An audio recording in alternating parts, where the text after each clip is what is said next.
আসসালামু আলাইকুম রহমতুল্লাহ। একটা কথা বলতে, পূর্বে যেমন নমরুদ, ফিরাউন, কারুন, হামান, আবু জাহেল আর বড় বড় মুশরিকরা যেমন ইসলামের বিরোধিতা করেছিল, এই বর্তমান সমাজেও তাদের উত্তরাধিকারী তেমন বিরোধিতা করছে। তো আল্লাহ তাআলা স্পষ্ট ঘোষণা, ইউরিদুনা লিউতফিউ নূরাল্লাহি বিআফওয়াহিহিম আল্লাহু মুতিম্মু নূরিহি ওয়ালাউ কারিহাল কাফিরুন।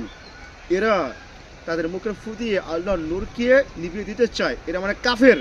এই কাফেররা ফু দিয়ে আল্লাহর নূরকে নিভিয়ে দিতে চায়, অথচ আল্লাহর ফায়সালা হলো তিনি তার নূরকে পূর্ণরূপে বিকশিত করবেন, কাফেররা তা যতই অপছন্দ করুক না কেন। তো আগে যেমন এসব লোকেরা ইসলামের বিরোধিতা করেছে, বর্তমানেও অনেক লোক আছে ইসলামের বিরোধিতা করছে।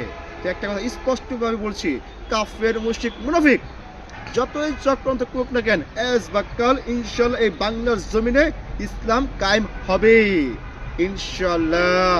তারা যতই চক্রান্ত করুক না কেন, এসব কাফেররা, মুশরিকরা, মুনাফিকরা পূর্ব করেছে কিয়ামত পর্যন্ত ইসলাম বিরোধিতা করবেই, কিন্তু ইসলামের জয় হবে ইনশাল্লাহ। বাংলাদেশ জিন্দাবাদ, জামাত ইসলামী জিন্দাবাদ।